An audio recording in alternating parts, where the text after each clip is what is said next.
pledge allegiance to the flag of the United States of America and to the republic for which it stands, one nation, under God, indivisible, with liberty and justice for all.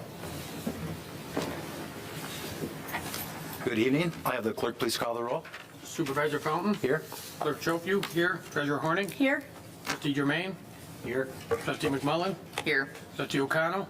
Here. Trustee Petrucci? I'm here in Fort Myers, Fort Lauderdale.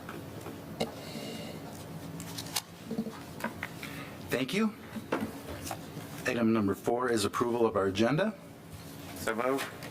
Support. Motion by trustee O'Connell, second by trustee Germain. Any discussion? Being none, all those in favor say aye. Aye. Those opposed, nay. Motion carries. There is nobody here this evening for call to the public.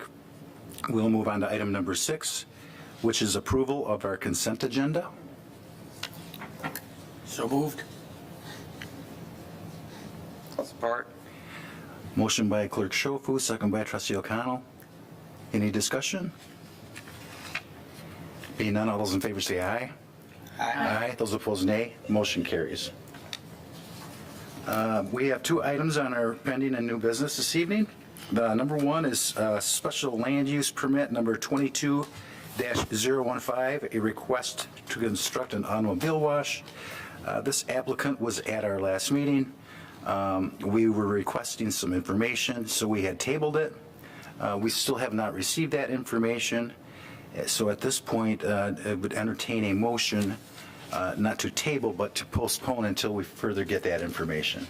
I'll move to untable and postpone the special land use permit 22-015 until the appropriate data related to the utility REUs is received by the township. Support. Motion by Treasurer Horning and second by Trustee Germain. Any discussion? Being none, all those in favor say aye. Aye. Those opposed, nay. Motion carries. Item number 7B is our fiscal year 23-24 budget review.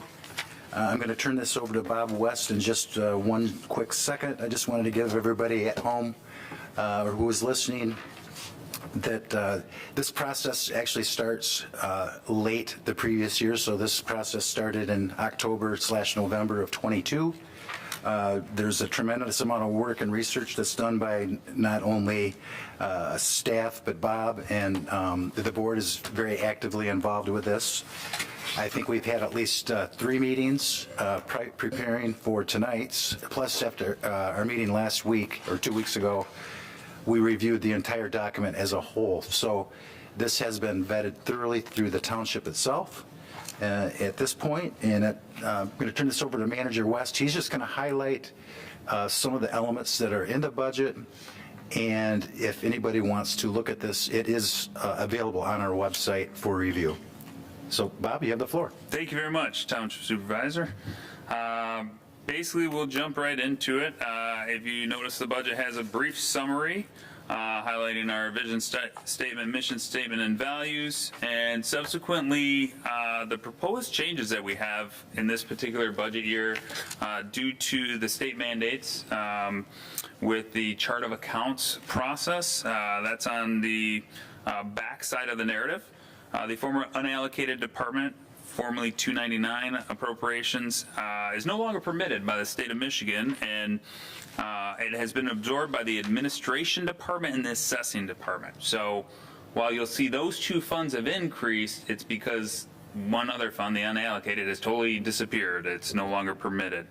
Additionally, in an effort to promote transparency, we have developed a community investments department, which is basically to enhance the transparency of where the community or where Heartland Township invests on an annual basis within the community.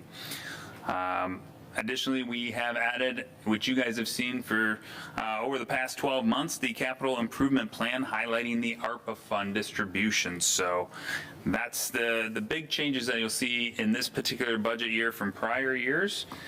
And starting on page 1, we'll jump right in. This is what we see for the revenues for Heartland Township that we're projecting for next year. A couple anomalies. The state shared revenue was based off of a a late 22 report that will be updated with a newer report that we have, which will increase slightly those projections you see. But that, again, that's revenue, so it's a good news story that we will actually receive a little bit higher number on the state shared revenue. So additionally, I have the footnotes at the bottom here. Police protection contract offset from revenues from the community partners. Professional reviews offset from professional review appropriations, which mean when a developer comes in and we receive revenue for engineering review, but then we turn around and we spend their money to have it, we pay our engineers to review it. Ultimately, they only pay what's needed, the rest is refunded to them. So, and then our administrative fees from water and sewer funds, we review those and update them annually. That is all the administrative staff. We kind of allocate how much time they spend in water and or sewer, and then the remainder, percentage-wise, is funded out of the general fund. So, any questions on the revenues? I don't mean to rush through this, but again, I just want to kind of hit the highlights on that.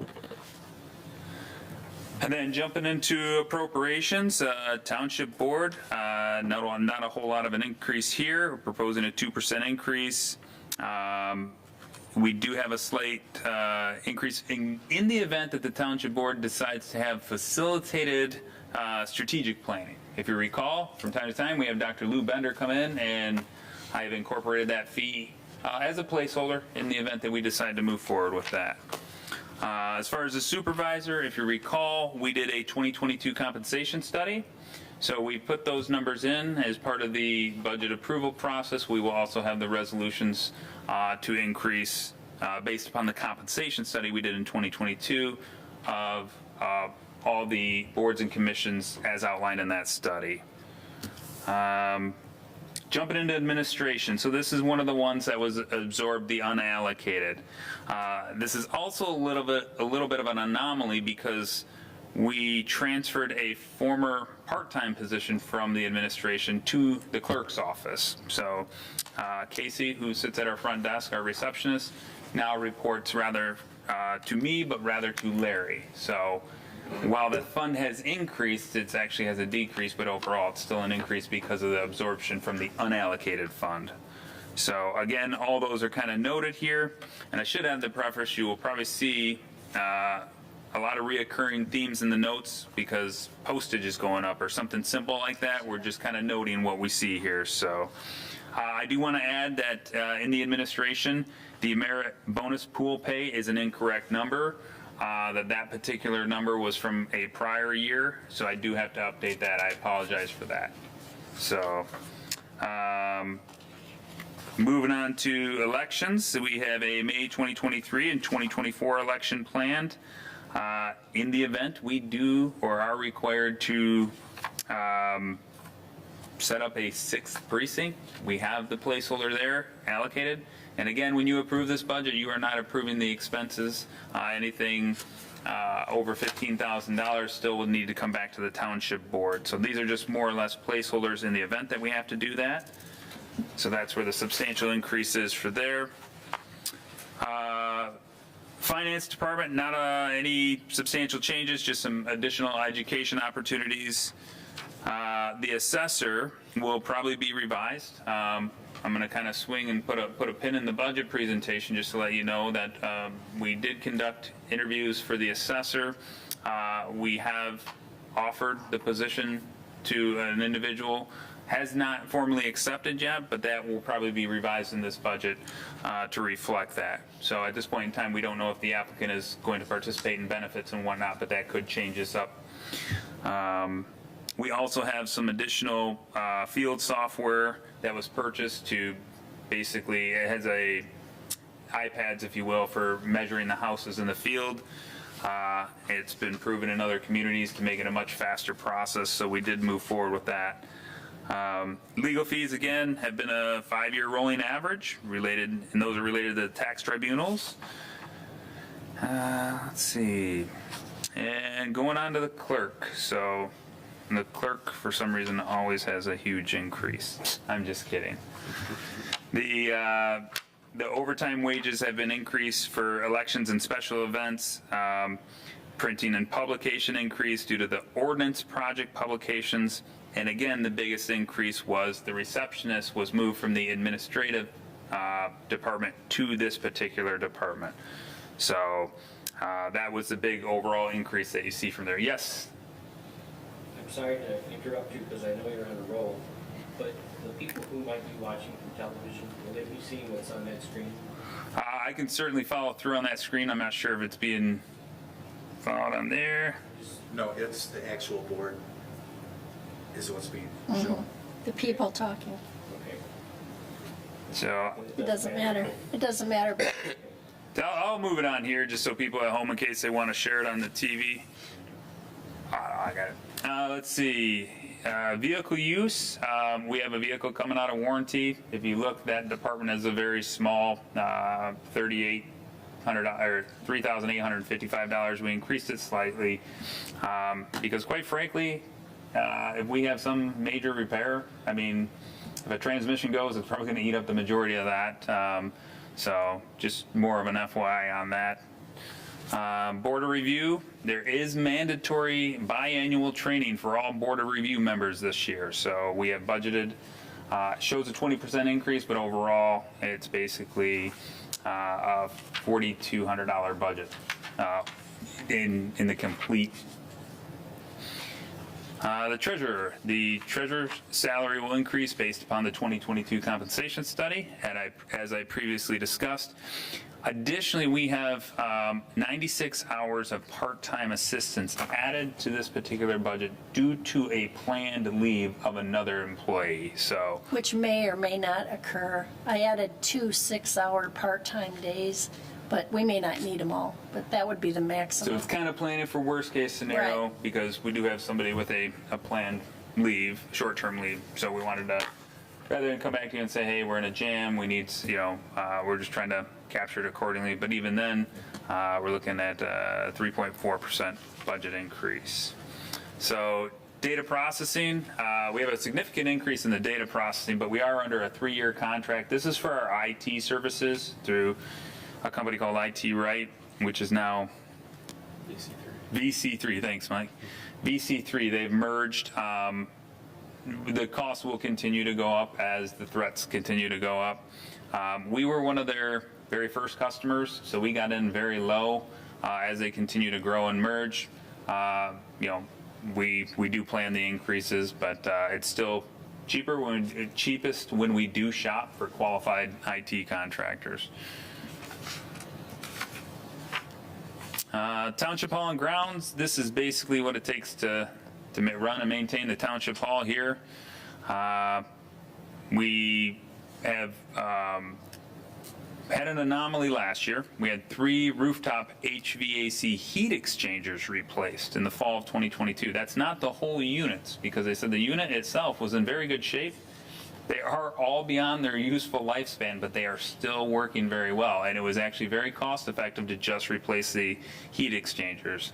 So you'll see there was an it shows a budget decrease, but if you actually look further back, the original budget was 115. So we're kind of planning for a little bit more maintenance on the rooftop units. It's less than what we actually spent last year, but that was because of these 3 HVAC heat exchangers. Unallocated, as I talked about before, this is the one that went away. So I kind of put the footnote in there. The merit bonus pool was shifted over, and then this is where the township manager generally has a contingent fund as well. The contingency fund is basically anything that comes up throughout the year that wasn't planned. We purchase through our purchase policy, abiding by all the parameters of that, but it's kind of as needed. We try and reserve it for when we can't come to the board or it's just not necessary to come to the board. I do, historically, I have given you a contingency report, though, at the end of the year, which I will do this year, and say, out of that contingent fund, here's where we spent the money, just for total transparency. Police protection. The reason you see a substantial increase in police protection of 54.6% is because the first year was not a full year. If you remember, we started in August, so it was actually only a partial year. This is also offset from revenue by our community partners. Planning and zoning, not a whole lot of changes here. Pretty much straightforward. The Board of Appeals, no notable changes either for this upcoming year. Department of Public Works, we had an employment benefit increase. If you remember when the Fire Authority presented, they said they had an increase in benefit costs, not because the actual benefit went up, but because an employee who, employment change where a new employee actually said, hey, I would like to partake in the benefits. This is a very similar situation. So that's where the increase is there. Sidewalks, let's see, we added repairs and maintenance to the sidewalks. Now that we are basically having more township assets under our belt with regards to pathways, which may not necessarily be in front of a property and now in a right-of-way, we just put a $1,500, we added a $1,500 line item to basically say, hey, we may have to repair a couple flags of concrete. So the $2,000 contract water system, just for anybody who may be watching or listening at home, when you see contracted services water system, you'll see that throughout the budget. All our public works staff is actually funded from the water fund at the beginning of the year, and then they bill their hours back to the general fund. This is the amount that we anticipate the water guys will bill their hours back to sidewalks. And then the $4,000 fee there is actually for our cooperative agreement with Heartland Schools to push snow off the pathway. And it's significantly cheaper than anything that we could do. Let's see. And then streetlights, we actually transferred. So this is kind of a goofy one as well. The decision was, where does a crosswalk sign, if it breaks or gets hit by a car, where do you fund it from? Do you fund it from streetlights or pathways? So, because it's part of the pathway, we shifted it over. So, roads and M59 median, not a whole lot here. We don't know what the M59 median condition is. Obviously, there was a lot of work out there. We know the irrigation system doesn't work. We've seen it hauled away in dump trucks. We don't know how much repair is needed. Not that it would necessarily be funded out of here. I think it might be a much bigger scope, and we are working with MDOT. But we may have to buy a new water meter for it if for some reason the water meter is now not working. Additionally, we do see road chloride costs going up. Road chloride is very cheap by the gallon, but we do see it going up somewhat. And just a reminder, 25% of all chloride costs are funded from the road millage funds. What we used to do was say the fourth application would be funded out of the road millage, but it was becoming so seasonally challenged that it wasn't every year we were actually getting the fourth application. So we said, okay, the intent of that was to try and apply it 4 times or put 25% of the road chloride cost towards the road millage. Drains public benefit. This is kind of a unique anomaly because we have a state of Michigan MS4 permit, which is somewhat of a sensitive topic, or historically has been, but we've been able to maintain compliance as part of the Watershed Authority Group, being a member of that. Additionally, the drains at large is the assessments for storm drainage districts. And within Heartland Township, property owners are required to pay their proportional fair share of any drainage improvements within that district. Well, Heartland Township owns some properties that are within a drainage district, so we actually do get our proportional bill. We put in there $7,500, and we usually get an estimate from the county.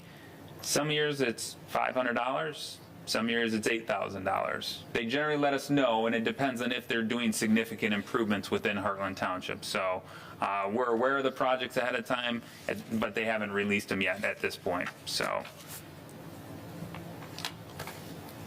cemeteries, if you remember, last year we added our annual cemetery cleanup day, which was a big success, and so we budgeted for that again. And we also have a $10,000 placeholder for property maintenance because certain cemeteries, the trees are getting in worse and worse shape, and what we're trying to do is protect the monuments and make sure none of them are damaged. So we're trying to be a little bit more proactive on the tree maintenance out there. So that's what you see there. Communications. Communications, the big increase that you see there is contracted services, and that is for our proposed citizen survey that we postponed last year. So it was actually, if you look at your screen, I'm circling the 74,000, but we actually only spent 59. If you remember, we put a pin in it because we were going to move forward with the sheriff contract, and that was one of the questions we wanted to ask back then. So we're going to revise it. I am proposing and recommending doing it this year. Certainly, again, it's a placeholder here. The board would still have a subsequent review of it. But it's always good information to have before we start asking the public for millages or prior to the election. Community investments. This is the new category that staff collectively thought would be a great idea to kind of demonstrate for transparency where Heartland Township invests in the community on an annual basis. So, again, this is, these were removed from other categories. They were kind of buried in Parks and Rec, and I shouldn't say buried because that's not a correct term. They were under contracted services, generally speaking. A couple new things here is we have our Heartland Senior Center contribution, the Hero Center, Springer Field contract, Heritage Park, the Let's Transportation. Now, this is simply a placeholder. If you remember, we did this with the sheriff's contract or police protection as well. Not necessarily saying that it needs to happen this year, but we do have an opportunity to have an additional dedicated Let's Bus for Heartland Township. And as you know, we have more senior housing going up. I put it into next year's budget, not necessarily this year. We don't have the senior housing up yet. The senior center currently does have a bus. They're not necessarily asking for additional resources yet. We're just trying to be proactive and be planning for it. So, and then additionally, I put in here the Deering Museum. That is an asset within our community. If something were to ever go wrong with a historical society where they were to disband or something of that nature, that township would most likely step in and help that organization by protecting that asset. The cost to basically keep the facility up and running and maintained annually is $5,000, just over, but I think it's a good investment with the community, and I briefed it with the admin committee, and they endorsed it and said, we'll include it in for the discussion. So that's new. I just, for full transparency, I think it's good stewards of our assets within the community, but certainly open to any feedback somebody may have on that one. And again, the Let's Transportation is not something necessary for this year, but I just want it as a placeholder for next year. Zoning code enforcement, we see no changes. So we have legal fees as a placeholder of $5,000. Our intent is not to have to go to court on any zoning issues. Some years are better than others. Parks and Recreation, this was one where the contracted services. So you'll see how come this was 141 last year and now it's 95. We go back up to the community investment, and this is where the Hero Center, the Hyatt Springer, and Heritage Park all came out of. So again, that's for more transparency, but we don't really see any significant increases. A little bit more in the repairs and maintenance, just trying to plan and keep our parks up. So the more use they get, the more maintenance they need, if you will. I don't want to necessarily classify them as repairs. And then appropriations and transfers out. So trying to get this to be a, let me rephrase this. This was the senior center contribution was moved into community investment. That was formally in here, as well as our transfer out to capital improvement plan.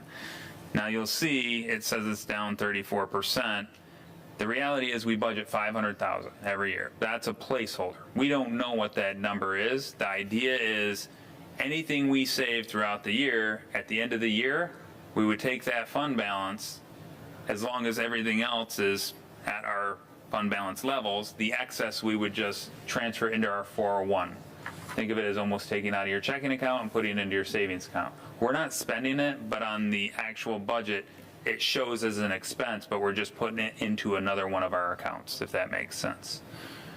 So, total revenues, total appropriations, the net after we do the transfer, you're looking at approximately $179,525. And our fund balance, the township fund balance policy indicates a minimum fund balance threshold of 1/2 of annual revenue expenditures with a target fund balance equivalent to 100% of the annual expenditures. So the theory is if we were to drop to 50% or below, we would pause on all our capital projects until we get into a little bit more secure or better financial position. Currently, we are, our target fund balance is just over 100% of annual expenditures. So we're in definitely good fiscal shape, and depending on who you ask, I mean, I don't think there's an auditor out there that will tell you you have enough. They always like to tell you, no, keep putting more in. But I think there's walking that fine line of, you know, this is the public's money and we need to be good stewards of it, of balancing a good fund balance for in the event we have an economic downturn versus delivering services and goods to them. So that was the budget in a nutshell for the general fund. This one here, we'll get into the other governmental funds, the municipal street fund. This is the revenue that we get. This is our road millage fund for those folks at home. Essentially, a lot of this was bonded. So we were issued the revenue many years ago. So our job is to spend it down. In a perfect world, to do the road millage correctly, then the net would be zero by the time we're done with it. So you will see, it will indicate that we are spending more than we are taking in. That is correct, because we took it all in at the beginning of the 10-year millage. So it does end in 2024. We do have a proposed road millage renewal that is projected to be on the 2024 ballot, which we'll kind of review in the citizen survey as we mentioned. But we are in good shape. We have some new projects, opportunities that have come up. You remember the Cundy Road? We just recently, actually today, we received the Maxfield Road project, which we're able to do because of our constant negotiating. And we will still have some road millage funding left over. So, fire operating. This is a little different than what you saw from the Heartland Deerfield Fire Authority. This one is really tough for.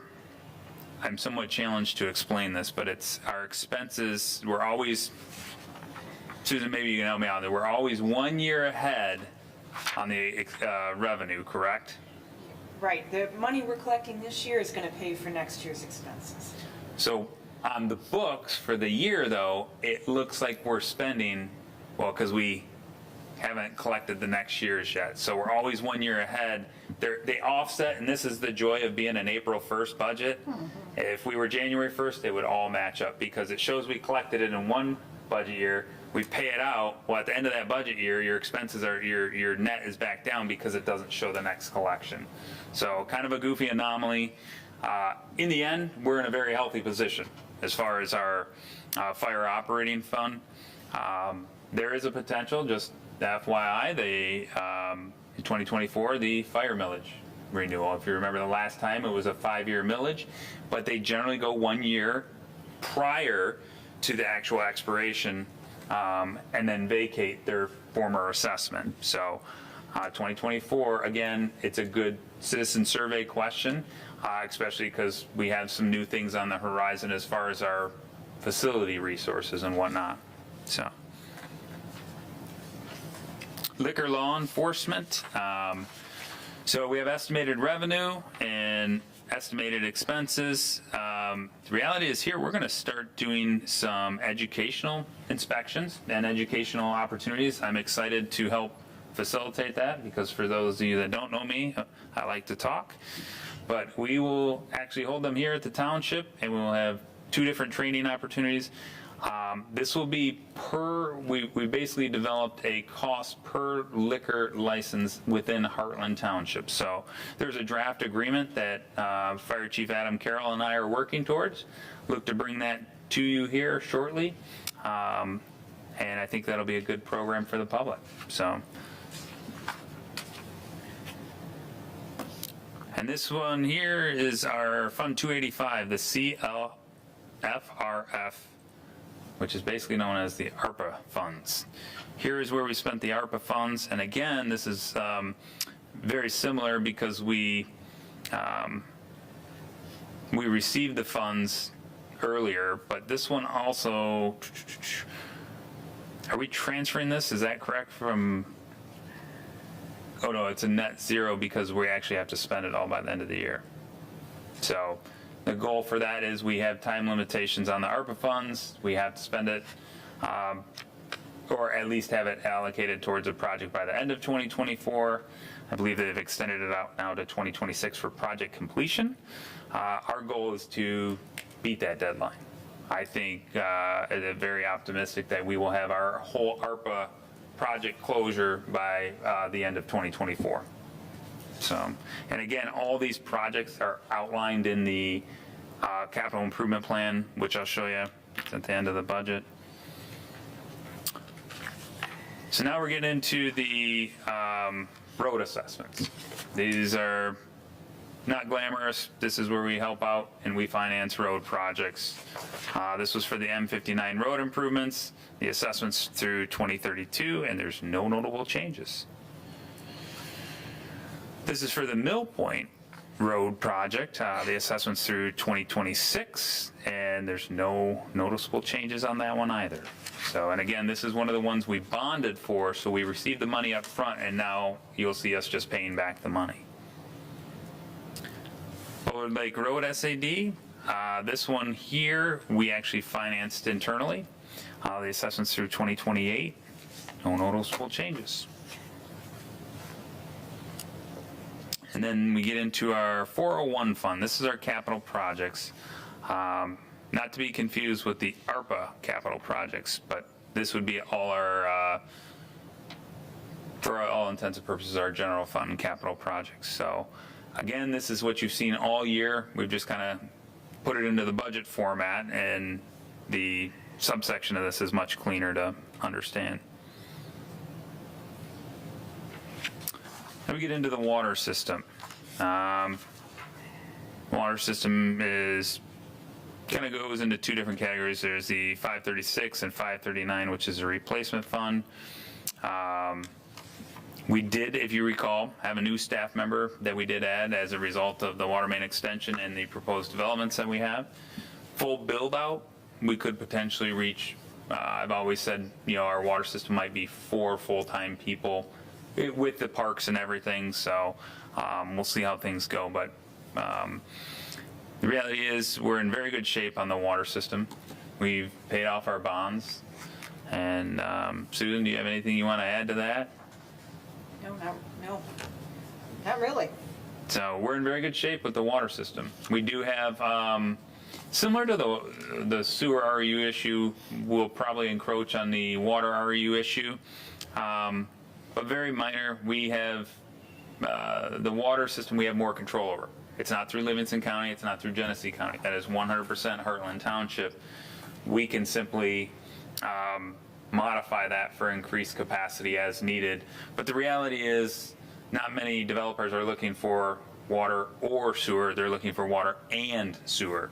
So once the sewer district is filled, the water will probably mimic that, and we'll call it a day.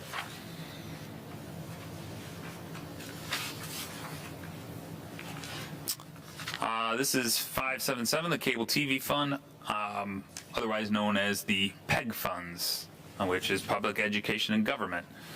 Now this can be used for anything that goes on our local access cable channel, and this is essentially, think of it as a franchise fee. We all, because this boardroom is televised, everything we do here when we talk about boardroom upgrades, it's all eligible out of this. So this is our PEG funds, if you will. This also funds the majority of Heartland Living, the website and everything, because we include that onto our TV channel as well. So just want to kind of give you guys an update on the fund balance there, but we do have some boardroom upgrades that are we're looking into, lowering the monitors, trying to explore better microphones and possibly some higher def cameras so our YouTube videos don't look just slightly grainy. So, and this one, this is a 590 fund. This is a sewer operations and maintenance fund. You guys are very familiar with the sewer system, probably more so than you ever wanted to be over the last year. The reality is we've talked about selling out of ROUs or limited capacity. We're nearing the end of the sewer district. That's a good news story. For many years, at least ever since I've been here, and certainly long before I arrived, we had a Boyle model, which we used to determine here's how, if we stick to this plan, we can ensure that we can make our bond payments. The ironic part was we always knew if we sold all our ROUs, making the bond payments would not be a problem. We just never thought we'd be able to sell them at the pace we are now. So it's a good news story. The sewer district is, we had a limited amount of capacity to sell within it. We've done that. This project had a beginning. We're nearing the end.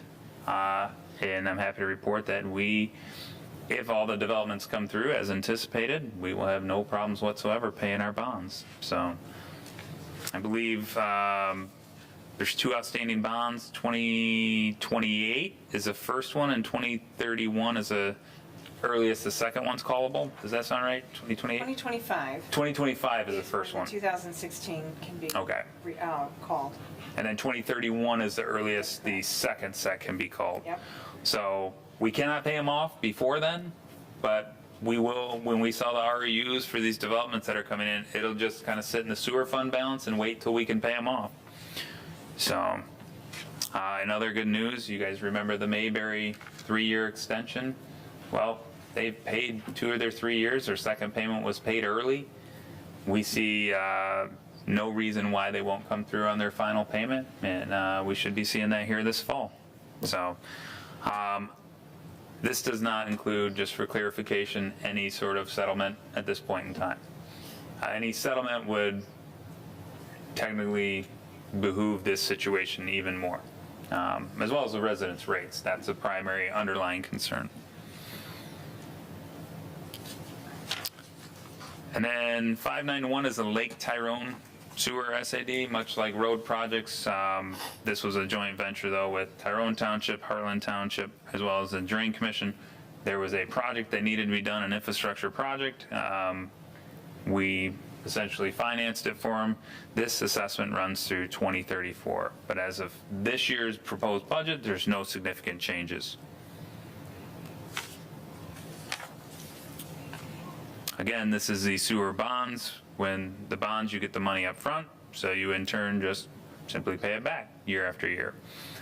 But you don't have revenue because the bond revenue was collected early on. So the red looks kind of scary. It is not.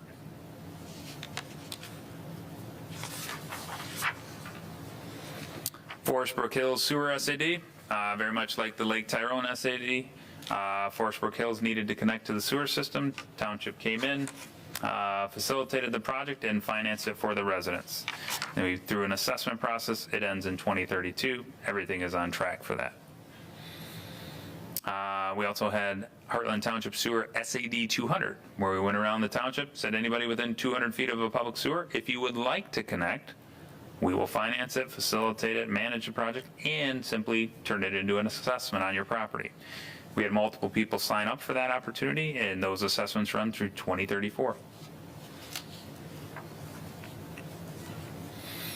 One of the most recent road projects is the Heartland Woods Road SAD.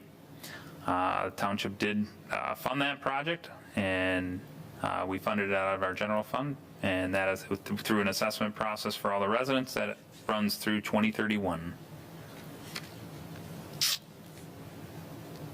And then here is a general synopsis of the overall estimated revenues for the township for all funds, the estimated appropriations for all funds, because we have a net more appropriations of approximately $2.07 million. And it'll bring our fund balance down from 36.91 million to 34.84 million. Now, again, that's of all funds. That does not mean that's cash on hand. In fact, a lot of that is earmarked for bond repayments and whatnot as well. Again, this includes water, sewer, general fund. So I went over that fairly quick. Susan, I want to turn it over to you. Do you have anything you can add? If you want to, and not that you're required to, but. Yeah. I don't know that I necessarily have anything to add, but I'm certainly open to questions, if we have time for questions. Yeah, we love questions. Love questions. So before I go into the capital improvement plan, because quite frankly, you guys have seen the capital improvement plan, I think, at least once a month. It seems like I like that being a living document, so we're all kind of on the same page. But does anybody have any questions on the overall budget? I don't have a question, I just have a statement on the election budget. Yes. I just want to make mention that the election budget for next year is $77,000, of which 61,000 of that is reimbursable for the 2 elections we have, and that's reflected in the revenues. So again, in this past year, the August 2022 and the November 2022 were federal elections that are not reimbursable. But the 2 that are in the 2024 budget are both reimbursable. So. Okay, thanks for that note. Good to know.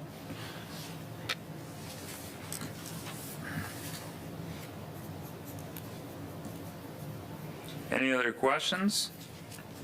Well, I have a couple, but I wanted to give other people a chance first. Go ahead, man. Okay. Question for Kathy. The farmer's market budget, the actual for this last year was a little higher than projected. Is that because the market's so filled? Like, Yeah, we had a huge attendance this year of vendors and people. okay. And so is that a complete pass-through? Yeah, it's just in So- and out. Okay. I And think we then, budget revenue 6,000 and expenses 6,000, don't we? We do, that's Yeah. kind of what we typically Yeah. budget, but obviously if we bring in more revenue, right, then there's more expenses, so in general, it balances each other out, perfect. yeah? Question about the 4th road chloride application. Yes. I understand it's largely weather dependent most years, and that we were trying to accomplish that because we had some dedicated funds set aside in the road millage. The question is, the road millage is going to be ending in a couple years, and eventually all that money will be spent. Does the DPW director or the manager believe that that 4th application is necessary long-term into the future? Yes and no. The way it is right now, we share a grader with Tyrone Township, and the resources are tight because you have to grade the road before you put the chloride in. If we had complete wave a magic wand and say today's when we want it, I would say yes, the 4th chloride application works well. The problem is, as soon as we go, hey, can we get that 4th one? Yeah, we'll be there in 2 weeks. And by that time, the weather could change and the road condition could change. And unfortunately, I don't fault anybody. It's just the logistics of limited resources. But is it needed? Yes. Do we get it when it's right needed? Not always. I think that what we could do, if you're asking if the road millage were to expire and not be renewed, what would we do? We would resort back to our 3 applications a year, put just a tad bit more space into them, so we kind of have a little bit more overlap. All it did was kind of tighten the space in between each application. Okay.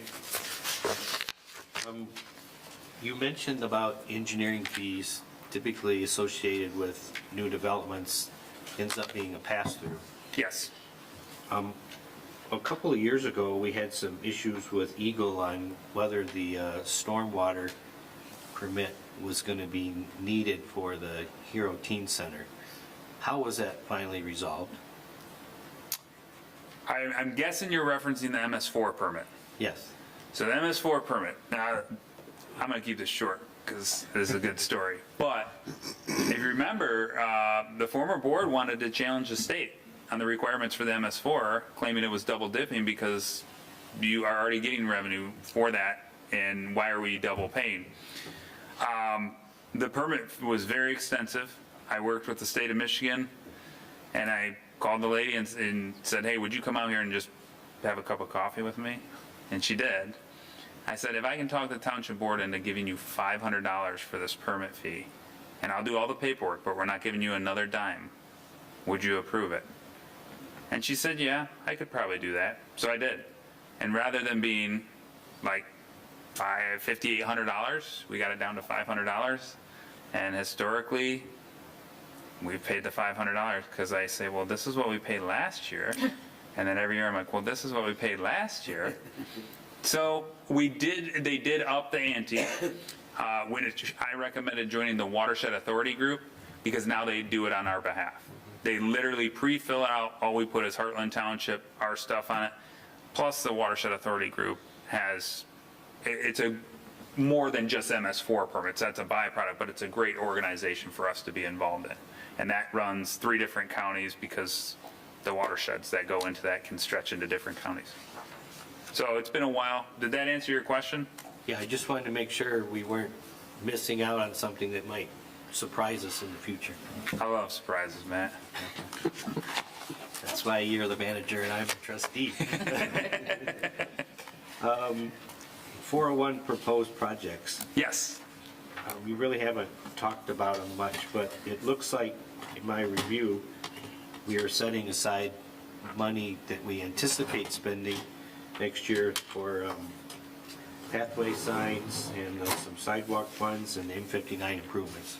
Yes. Are there any others, or do you want to just talk about those later? We can jump in. I was going to go into the capital projects here next, just briefly go over them and show you how we've kind of highlighted it. Okay, I have 2 other questions first. Could I get those out of the way? Absolutely. On the sewer district, you were talking about that we're getting close to using up our original allocation, which is good, I agree. There are still, though, a number of vacant parcels within the sewer district who have not connected. Would it be safe to assume that the 590 fund will not go away even after we've sold all our REUs? Because we still have to invoice and then pay the piper? Yeah, it's a safe assumption. The reality is, state of Michigan and their lovely chart of accounts may come down and say you're going to change the number some year. Right. But relatively speaking, those funds will still we'll have to measure them. Right, okay. And then my other question was about the police. I'm all in favor for the 2 school districts and the township working together. And my question is, and this goes back to the previous manager and coming more from a police background, but I remember hearing some talk years ago about the opportunity to collect revenue from tickets and so on like that, and perhaps you 3 can chime in on this, but I don't know if it was successful in the past or if we'd have to create new ordinances, or is it even worthwhile trying to bring in some revenue to offset our expenses?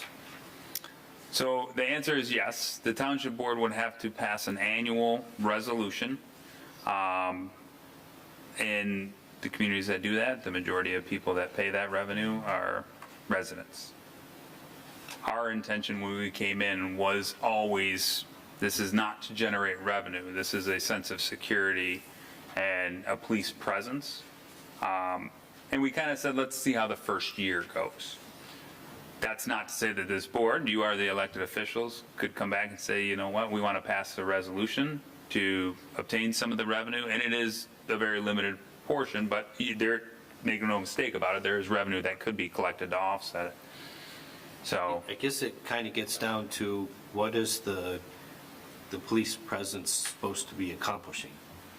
So what it does accomplish is the school visits, the business visits. It will incorporate the the liquor license training.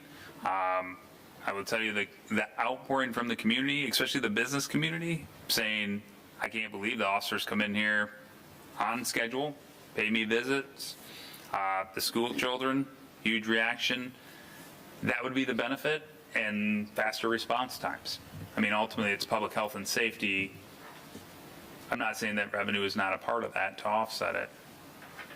And even traffic calming, I notice a lot of times they'll be Yeah. sitting in different spots on 59. I think that's a great traffic calmer. How many people come into our town at 55, 60 miles an hour that are now slowing down because he's sitting right there? And I can tell you I've done few ride-alongs lately, and the public reaction is amazing, absolutely amazing. I'm not saying I'm in favor of trying to do a police ordinance or not, but isn't it true, though, that if they are patrolling 59 or other, high-volume roads, because they're Livingston County sheriffs, if they see someone doing something wrong traffic-wise, don't they have the power to stop them and issue them a ticket anyway? They absolutely do. Sometimes they let me hit the switch, and I love it. So they historically have been very generous, overwhelming in their response to give people warnings. But yeah, you're absolutely correct. You're talking about local people. Yeah, absolutely. And I was very proud of that. They use it as an opportunity to educate the public. But again, it's still an option of this board. So. Well, I'm not saying we should, but I just wanted to talk through this process. Absolutely. Because I think you had $100 in fines or something in there, and I knew that was for some other issue, not for the police.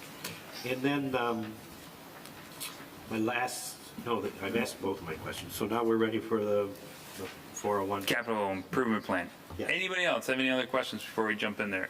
I know I went through that fast. The idea behind the design of this was to make it very easy to read, to identify the changes very quickly. And Larry, I will go back in the final version and put a footnote in for the election. I think that's very important. I have a few minor footnotes I want to add with the transfer into the 401 fund for clarity, but it's a work in progress. It's a living document, and it'll get better every year. So, Can I ask just one question on that? Sure. Will there be a line item on revenue? Would that be a revenue source what's that? for the elections? It's in there under reimbursement. It's already in there. I'm just going to note to the public who might read the budget, like the expenses for this election are actually eligible for reimbursement. It's just the one that says reimbursement only. Oh, 16,000? Yeah. That's why I couldn't find it.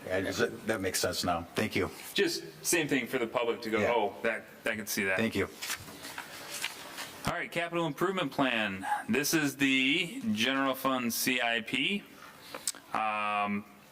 So basically what we do is we kind of plan for these projects. The reality is, this is a living document. Projects may come in over budget. We may decide to postpone them due to scheduling or logistics.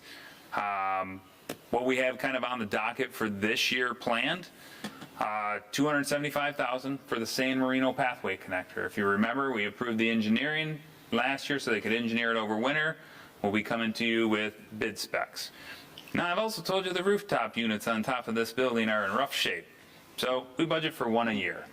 Haven't always had to use it. In fact, last year we spent $5,800 or $5,900 basically for 3 heat exchangers. So we're going to extend the useful life out of them, and our proactive maintenance from when the building was built has paid off. One of the anomalies we have right now is the Township Hall parking lot rehab. It's budgeted this year. Our quotes are coming in extremely high, over $100,000 over this. And I don't think that's a good use of the funding. I think that's an inflated price. So now we're actually working with Heartland Schools because they are redoing their parking lots and they got substantially less cost. So we're actually reaching out to the bidders that they're going to select and say, hey, the schools are going to award you a contract. Would you be interested in letting us piggyback that contract for the same unit price? It's right here at the high school. It'd be a good opportunity. So we might actually get that project a little less. So stay tuned for that, but we're still shopping that project.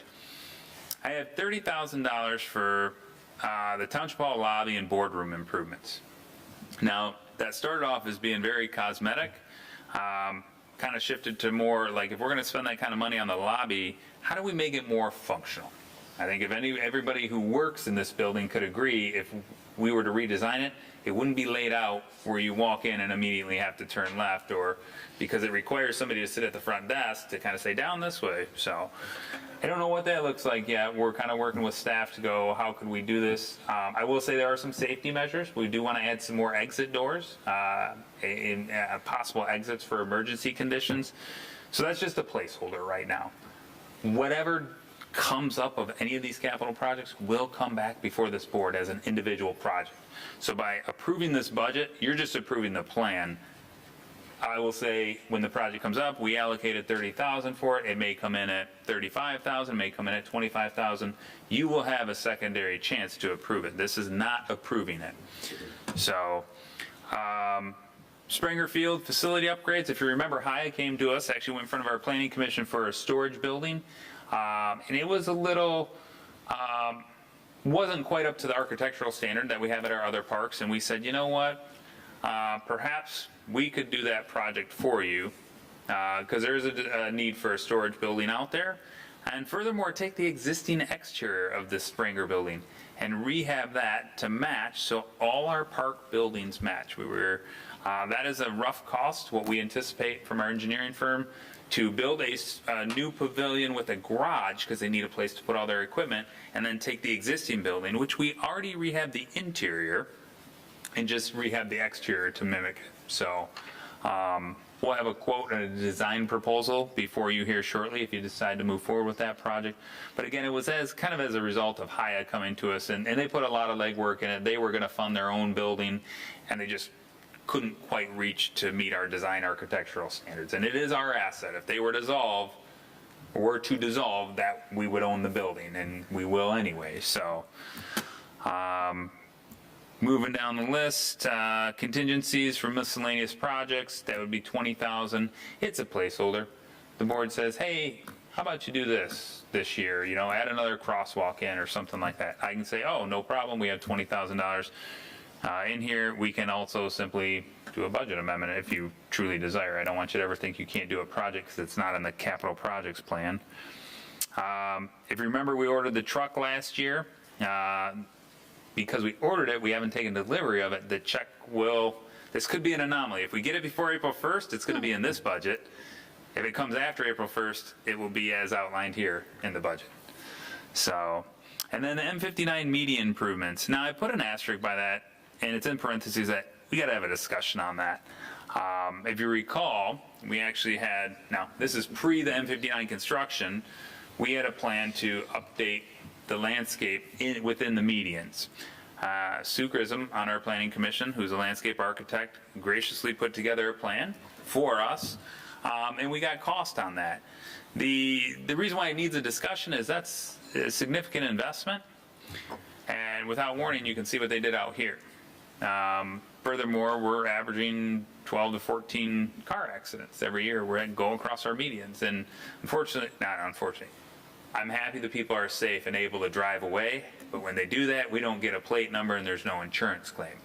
So I don't want to say, unfortunately, we don't have an insurance claim. Fortunately, the people go off the road in slippery conditions, but they're able to leave the scene. So, at any rate, this is simply out of our general fund CIP. That's what we have planned for this year. Anything that doesn't get done this year will be most likely bumped to the subsequent year. For instance, if this parking lot cost is still extremely high, I believe, quite frankly, we're still experiencing a little bit of what I call the ARPA tax. People know we have ARPA money. They know we have to spend it. I think some of the costs for municipalities are a little overinflated, and I think that may die down. So, and then what we did, here's what I kind of indicated before. Susan had this suggestion, and it was a great idea to put together the ARPA funding in its separate CIP project. Now, you guys have seen this before. The bold is the actual expenses. We basically have the remaining projects over here for proposed. If you remember the Hero Center, They had a $50,000 anonymous donor. Harlan Township Board said, hey, you know what, we're gonna match that. And as soon as the Teen Center president lets us know what they want to do with it, we will move that project forward. We also have some boardroom chairs, the Ore Creek Bridge paint, and obviously our grant initiative for civic organizations. So. Fire Authority CIP. This one is a unique one because I'm going to highlight this. If you see all these, all the projects under the word ARPA here, these projects all sat in last year's budget. And then right before we were about to approve the budget, this whole epiphany of, hey, we may have to look at a new facility. Well, we didn't want to upgrade the old facility, only to figure out that's not going to be where we're going to move forward for. This is a request of Chief Adam Carroll. Some of these are maintenance items, some will be done. I don't think we are ready to do the parking lot replacement at this point in time, because the last thing we want to do is a parking lot replacement and then have construction over there on the new parking lot. So really, we're going to try and pick that, push some projects out to go, okay, regardless of what the Fire Station Study Committee comes up with as far as recommendations, if they say, hey, this is a station you guys need to upgrade, we'll move forward and do the parking lot as part of the upgrade. But until we find out the recommendations and what our future needs are, some of these projects will most likely be on hold. So we may do Station 62 parking lot rehab, because that station we don't have any proposed changes there, and it's due for it. So you can kind of see here, this is highlighted in yellow. This is the cash balance after CIP. And if you look over here, I got it on the screen, it says goal of $100,000 minimum. The thought process was, the Fire Authority can do projects. Anytime this cash balance after CIP drops below $100,000, we stop all capital improvement projects until that reserve builds back up. So it's just kind of a minimum threshold, because prior to the last renewal, I think, what were we down to? $14,000, $16,000? It was low. So I want to avoid that. So we agreed to that and kind of informally put it in place as a, hey, let's just come up with a policy that we don't drop below 100,000. And you can see in the first year, because it was so low, we were at $108,000 after the first year of collection. The road millage. So again, this is coming year and end. You can see the projects that we have. We budget for road chloride every year, at least one application, or in this case, 25% of our overall chloride cost. Cundy Road and Maxfield, we actually pushed them together at $950,000. The reality is, what do they both be done for about $650,000? Yeah. Roughly $650,000, $670,000. So we're saving approximately $300,000 on both those projects, thanks to the Road Commission and their cost sharing. They are cost sharing that. So it's great that we tore up a road that was already in bad shape. So, you know, if it was a new road, it'd probably all be on us. So kudos to the Road Commission. They've been great to deal with. We still have the $1.3 million for Old US 23. That is our share. That project's about $6 million. But that will go from the Brighton Township line all the way up to M59 without any gaps. So, and right now they're actually incorporating, I've seen some preliminary designs of the accel and deceleration lanes, as well as an improved center turn lane in front of like Mackles and in that plaza there.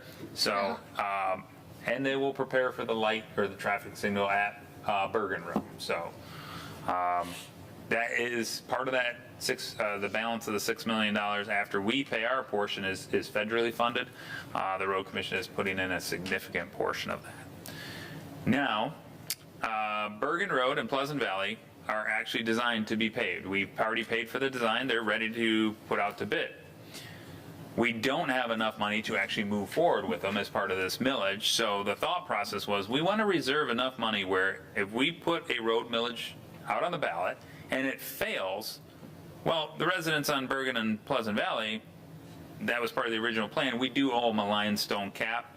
So that's why I put no millage renewal. If there's no millage renewal, we'll spend the remaining $96,108 to do a limestone cap on both of those roads as part of our original road millage plan. The problem is if we do a limestone cap right now and the road millage gets renewed, we now have to peel all that back up, and I don't want to waste the funding. So even if we do all these projects, and historically all our road millage projects have never, I think I think there's 28 projects we've done, and we've only had 2 that went over budget, and they were very slightly. So again, I really want to acknowledge the partnership with the Livingston County Road Commission. I know Michigan's road funding is broke. I know they have limited funds. I appreciate them to continue to work with Heartland Township and the current road millage that we have. So we are getting, I think the estimate is right now we've paid approximately 64 cents on every dollar spent as part of our road millage in 2014. Kudos to them. I've got a question on that. Yeah. So if we're over by 300,000 roughly, where is that money gonna be absorbed? So basically you can see right now at the end, if we did every project we said at the cost, we'd still have 465,000 left over. That 300,000 that were over budgeted here, the balance will just go down here, will be like 765. And if the road millage doesn't get renewed, we could do one of 2 things. We still can use this money for road purposes, per like what the millage language said. So we could potentially say, we're going to pay for road chloride till it runs out, help somebody out. We have to spend it on roads because that was what the voters approved.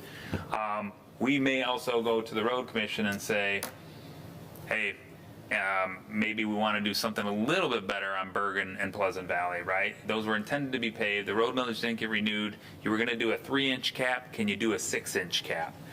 Can you ditch it better? Can you clean it up? Still probably wouldn't use all the funds, but it seems like every year there's a couple projects where they go, hey, we have this if you want it. Okay. And so we'll have some opportunities. Good question. So water system CIP. Again, the ARPA funds were in red. We have annual repairs we kind of put in here at $15,000 a year. Water plant filter improvements with media. So we got a quote in that was actually like $1.4 million for a 3rd filter vessel. And we said, I don't think we're going to spend that kind of money. So we said we have 2 current filter vessels, and because our sewer system is now getting ready to reach the finish line, we know how big the water system will grow. We actually are in the process of going, okay, we no longer need a 3rd filter vessel. We just need to change out the media in our existing 2 filters. The good news is that project's going to be significantly cheaper. This is for the 3rd filter.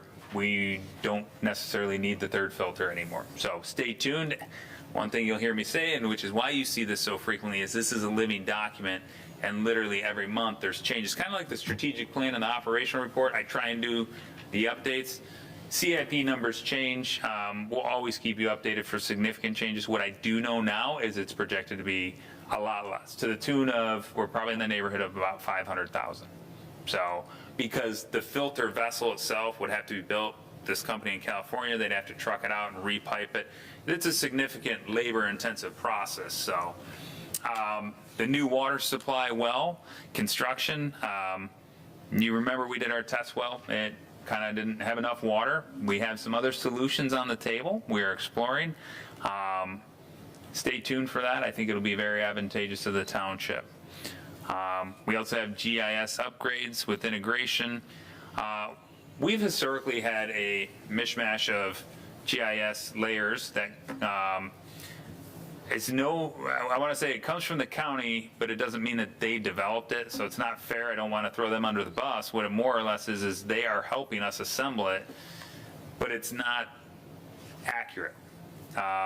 What we're looking to do is potentially make a GIS upgrade, have our engineer go through and review all our water, sewer, storm, our roads, our lot lines, everything we have, all the parcels, and then make it user accessible.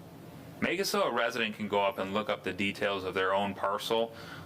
You wouldn't believe how many people call the township or come into the township and say, can you tell me where this is or that is? Where is approximate location of my corners? This upgrade would be able to help them from their home. You could literally look up your property and print it off from your home. It's not the significant cost is not the platform to host that. It's the fact that they have to go in and spot check all of our plans that have been submitted historically where GIS files were never required. So, and then driveway improvements for the well access. We don't know exactly where that's going to be, but some of the opportunities we may have may offer additional, originally we were going to drill a new well and we're like, oh, we got to get a driveway there of some sort. We don't know what it looks like. We don't know how far back it is. $50,000 was a placeholder. Stay tuned. We don't exactly know where the new well is, so I can't tell you how much it's going to cost, but new PRV. So part of the issue we have in our current water system, and it's a minor issue, is meeting fire flows at full build out. What it requires is we feed our water system from two 12-inch water mains. Currently, one of them is closed because we have a PRV on the other, which is pressure reducing valves. It prevents high pressure spikes. We force all the water through that, which is ironic because right now we can feed our whole system on one 12-inch water main. So the other one's basically not in use. Engineers came to us and said, hey, you guys might need another water tower. And I said, no, I'm just telling you right now. No, we'll rip the whole water system out. We said, hey, here's your model's a little bit wrong. You have this valve open. It's not. It's closed. We're forcing everything. And they're like, oh, you need another PRV. I said, yes, we'll spend the $300,000 for another PRV. We are not spending $30 million for a water tower. So it's good news. And at the water plant, we do have a generator. It is, as far as our report to the state, is our #1 asset in this community. Because if we have a power outage, that would turn upside down if that generator didn't work. It's the biggest generator probably in all of Heartland Township. What we want to do is we've been extremely proactive on the maintenance. I want to get a garage door for it, so it could open when we run it, but we want to keep it sealed off because we hear other communities like mice and stuff get in there, and we've had a few problems. And if you chew up a wiring harness, I don't want our water system to shut down because a mouse chewed our wiring harness. So I am recommending that we look into a garage door. $30,000. I don't know what it'll cost. It doesn't necessarily need to be insulated. I just need to shelter because it's cold weather. It's very tall. I think it's 18 foot tall door. So it's a huge generator. So I don't know what the cost is, but probably with an insulation and an opener and whatnot, that's probably what we're looking at. Anyway, the long story is, even if we did all these, even if we did the water plant filter improvements at a $1.25 million, and to be fair, that hasn't been updated because Mike has literally been working on the filter upgrades in the last 48 hours. And they came up with, let's just replace the media. So that number could probably be updated. But you can see our end fund balance. End of the year capital fund project balance for the water system fund continues to grow. It stays even spending all that money over 7 figures. And understand there's not many improvements to be done after that. We're probably going to bring closure to the water system, as far as the water district, not the system, and we'll just operate everybody who's connected to it. So that's a good news story as well, in addition to obviously the bonds being paid off. And then of course our strategic plan. So you guys, this is the original, which doesn't have any dates in it. Obviously, if you look in the operational reports, we are starting to move the needle already. So that was my shortest, long-winded budget presentation I think I've ever provided. Does anybody have any questions on that? Well, on behalf of the board, thank you for a very, very thorough and detailed. I like the new format. It's a lot easier to use and understand because you don't have to flip back and forth and try to figure out the different funds. I like how you separated out the ARPA funds because those are like one-time things. And I know you've been very proactive making sure that those all qualify as well. And so that's a real good thing. And Susan, on behalf again of the board, thanks for another excellent job, and your audit was outstanding again, so thank you so much. Yeah, you're welcome. Any other board members have any comments, questions? Matt, this is your last chance. I have no further questions. I think, again, I echo what you said, though, that this is a great process that we've developed since you become the manager, and I think it, we get a lot of the hard questions out early on with, in providing direction, especially from your own directors, so they're getting what they need for the coming year. I would just like to add one more item on while we're talking about budget. I would like to see the managers committee get together and do an evaluation of the manager's compensation and possibly come back with a recommendation to the board if that's okay. That's fine with me. Anybody have any issues with that? Okay. Okay. I do have one last question, and I'm not trying to get too much into the weeds, but if I look at revenue proposed for this next year, it's $3,496,391. Is that correct? That's You're- on page one? State shared revenue? Yeah. Well, no, total. Oh, I'm sorry, total, estimated. yes. Yeah, and to be fair, it's an old state shared revenue number. We're going to update that. It'll be. That's fine. Yeah. This is just a ballpark. And then if I look at it, the page before that has total expenditures of $2,033,354. Yes. So that's a compilation of what we just went through. Nothing with capital improvements or anything like that, just operations and that type of thing, correct? Yes and no. So that is a screenshot from last Oh, year's last year. audit. Okay. So when John Pfeffer comes in, that's why I put it's of the audit ended, this is last year, so. Do you quickly know what that total expenditures are for this coming year? Is there a summary like that on that first page? It would be at the end of general fund, Okay. which I'm getting there, hold tight. Well, where I'm going with this is a few years ago, we sat, here. what number is that? It'd be 13. Page 13. That's your summary of the general fund. This is exactly what you're looking at. Your total revenues are 3.496. Your appropriations are 3.316. Now, to be fair, that's already including taking 500,000 and transferring it to the capital projects fund. Okay, that's where I was, okay, thank you. The for reality is, clarification. if you eliminate that transfer to because you're really not spending it, it shows it as expense. That's where I say you're putting it from your savings account to your checking account or your right pocket to your left pocket. You still have not spent it on an asset. You can do something with it. We're just putting it in the 401 account. Correct. So where I'm headed with this, again, a few years ago, it's probably been more than I think, but we sat down when we went through this budget cycle to try to come up with a number that would be dollars that are coming in and reinvested into the community. And I think we used the 20% as a starting point. It's kind of a target milestone, if Right. you will. Yeah. And it looks to me like we are still in that same range, if not above even that, for this coming year. Yeah, in theory, I mean, if everything were to be spot on in this budget, do you see the transfer on the screen of 500,000? That's a placeholder. Realistically, you could do 500,000 plus this 179. Right. I mean, and that's historic. Like that's why if you look at the prior transfer, we've been much higher.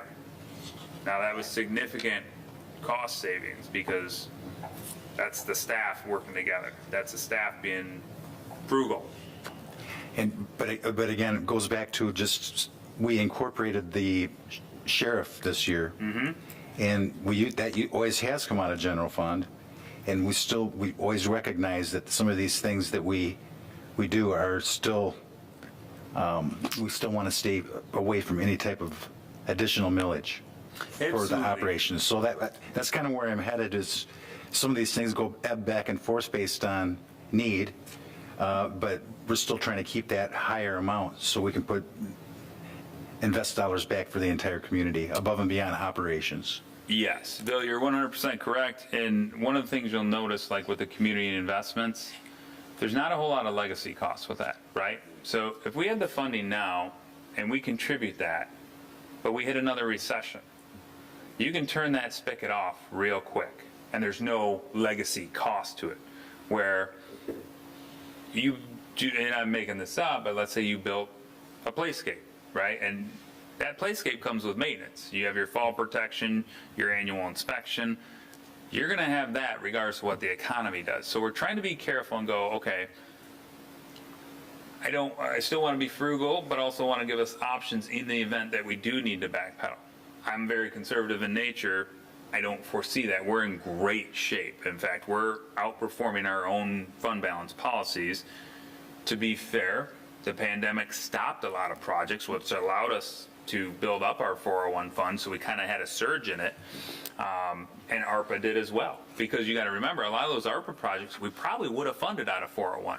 It wasn't, oh, we did them just because we had ARPA. Some were, but some of those were like, we're going to do that sidewalk with or without ARPA.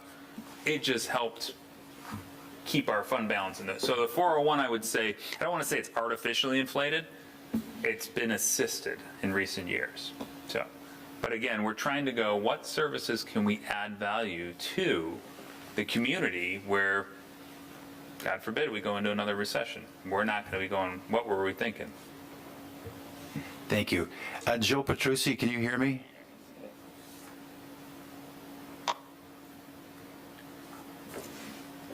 I just wondered if he had any questions. No report. Okay. I have no Okay. question.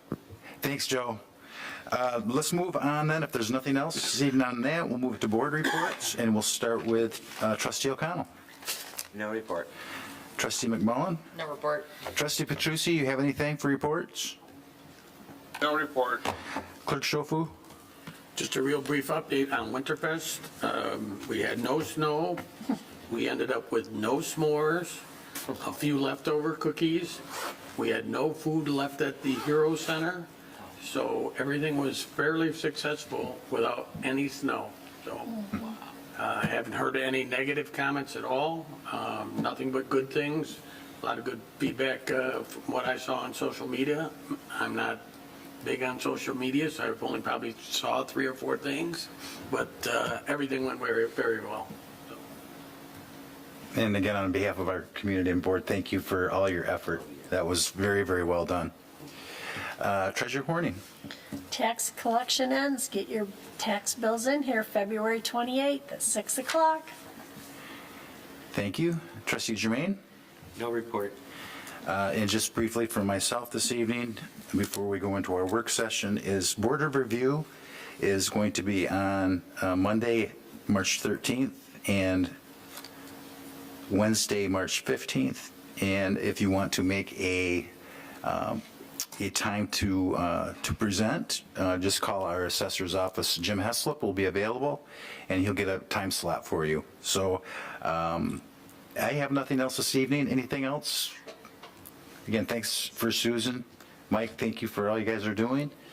We'll take a brief recess, and this evening we have our manager's report and an update on the Livingston County Septic Receiving Station. So we'll take a brief recess and we'll move into work session.